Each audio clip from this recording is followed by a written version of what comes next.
위원장의 모두 발언을 듣도록 하겠습니다. 흔히 선거를 두고 민주주의의 꽃이라고 합니다. 그러나 지금의 대선전에는 꽃의 향기는커녕 퇴장해야 할 세력의 이전 투구만 보입니다. 김문수 후보와 한덕수 후보 간의 권력 투쟁은 우리의 미래를 결정할 국가 지도자를 뽑는다는 대선의 의미를 크게 훼손하고 있다고 봅니다. 한덕수 후보는 출마하지 말았어야 하는 분 아닌가요?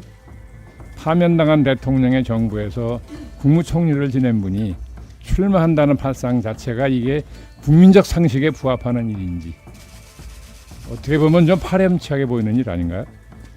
출마하려고 했다면 대행에서 일찍 사퇴하고 국민의힘 경선에 참여했어야 합니다. 뒤늦게 출마하고 싶었다면 죄송합니다. 최소한 무소속 후보로 완주하려는 각오는 있어야 하지 않았을까 생각합니다. 그런데 한덕수 후보는 아무것도 하지 않았죠. 그렇기에 출마 자체가 불법 계엄 세력의 정략의 산물이라는 국민들의 의심을 받게 되는 것이라고 생각합니다. 김문수 후보와 한덕수 후보는 계엄 정권의 국무총리와 장관을 지냈으니 국민 입장에서 볼 때는 50보 100보라고 생각합니다. 돌이켜보면 윤석열 정권 3년간 국민의힘 당대표는 비대위원장과 권한대행을 포함하면 12번이나 바뀌었고 이준석과 한동훈처럼 한때 인기가 높았던 당대표도 대통령 마음에 들지 않으면 비장하게 버려졌습니다. 정당 민주주의를 그토록 우습게 여기던 분들이니까 국민이 피 흘려 쟁취한 대한민국 민주주의로 계엄으로 훼손하려 했던 것입니다. 그들은 마땅히 퇴출되어야 합니다. 대한민국은 민주공화국입니다. 헌법 제1조에 명시된 엄숙한 내용입니다.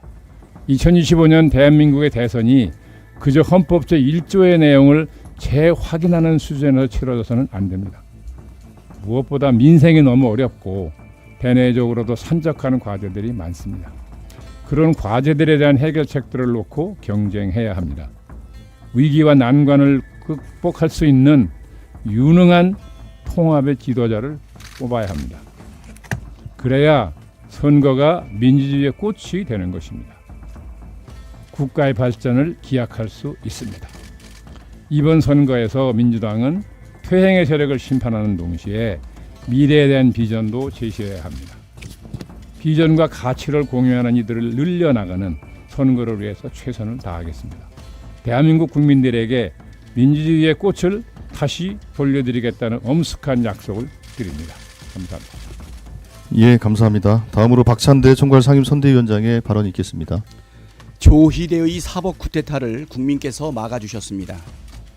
법원이 이재명 후보의 재판 일정을 대선 이후로 연기한 것은 너무나 당연한 결정입니다.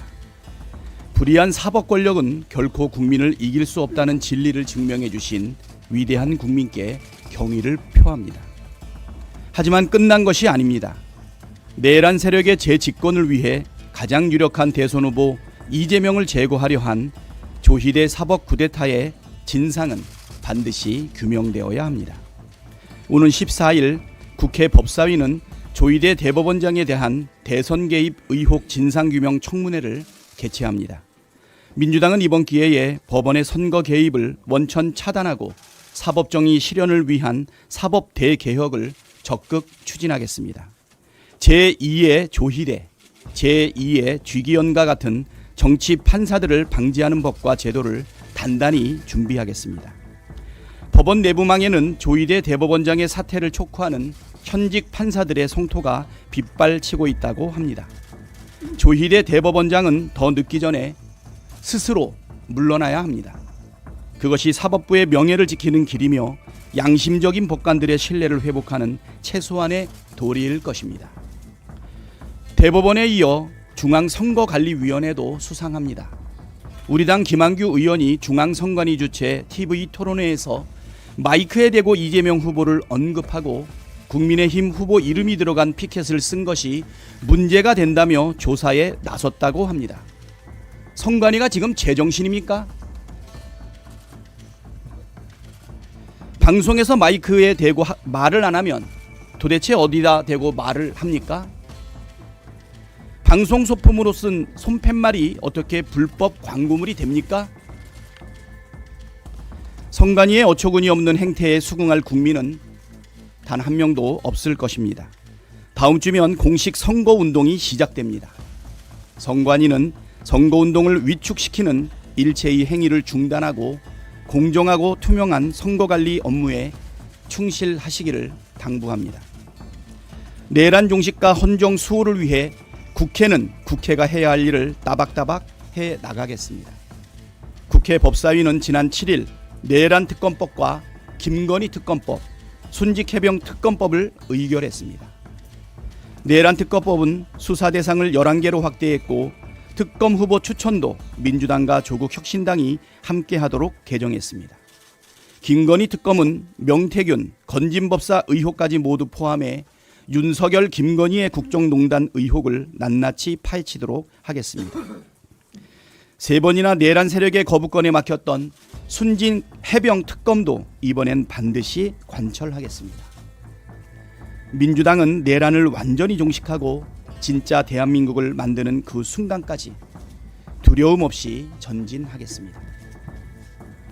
제가 여러 번 대선 선대위에 참여해봤습니다만 이번 이재명 후보 선대위가 최고의 황금 선대위라고 생각합니다. 맞습니까? 특히 이번에 대법원 사법 쿠데타를 제압하는 과정에서 당대 최고의 실력과 평판을 가진 법률가 두 분이 선대위원장으로 계셔가지고 혁혁한 역할을 하셨다고 생각합니다. 강금실, 이석연 두 분에게 큰 박수 부탁드립니다.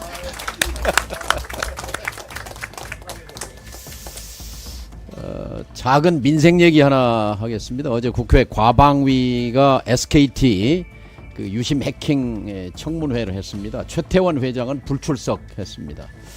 그런데 지금 4월 18일 날 악성 코드가 발견돼 가지고 20일 지났는데 SKT 여기 선대위원장님들도 SKT 쓰시는 분들이 있는데 2,500만 명이 있습니다. 그 중에 지금 25만 명이 번호 이동을 했습니다. 그러니까 이제 바꿨어요. 그런데 SKT 측이 약 10만 원씩 위약금을 청구했습니다. 위약금, 번호 이동. 그런데 이 소비자와 사업자 간에 이제 저 핸드폰 쓸 때 약관, 계약서를 체결하는데 그 약관이 있습니다. 약관 43조 사항에 회사의 귀책 사유가 있는 경우에 위약금은 면제된다. 이렇게 약관이 딱 돼 있어요. 그러니까 약관대로 하면 위약금을 물리면 안 되는 거예요. 그러니까 25만 명에게 지금 250억을 물렸는데, 예, 그분들은 황당하지요. 말하자면 10만 원 큰 돈입니다. 서민 가게에는. 그래서 이거는 약관을 깬 거거든요. 그래서 사실 정부의 역할이 있어야 되는데 이 약관은 그 과기정통부 관할 부서인 과기정통부가 신고만 접수합니다. 이제 통신사로부터 신고를 접수했으니까 과기정통부가 국회에서 그냥 약관을 지키면 약관을 지켜라 이렇게 말하면 되거든요. SKT 측에. 근데 로펌을 동원하고 법률 자문을 받고 검토 중이다. 계속 지금 20일째 이러고 있는 거예요. 그리고 SKT 측은 이 위약금을 면제하면은 250만 명 또는 500만 명이 이탈해서 완전히 회사가 망가진다. 한 7조, 10조 피해가 난다 이러는데 자기들 말로 지금 250만 명이라면 그게 10만 원이면 2,500억이거든요. 근데 국민들한테는 7조, 10조 이렇게 해서 피해를 과장해가지고 사실상 국민을 협박하는 거예요. 그래서 우선 25만 명에게 위약금을 청구한 거 이거는 약관 위반이고 저는 불법적인 거여서 집단소송에도 해당될 수 있다고 생각합니다. 그래서 우리 선대위 이름으로 이 피해자들 25만 명에게 약관을 위반해서 위약금 물리는 거 이거는 중단해야 된다. 이런 입장을 저는 피력합니다. 이상입니다.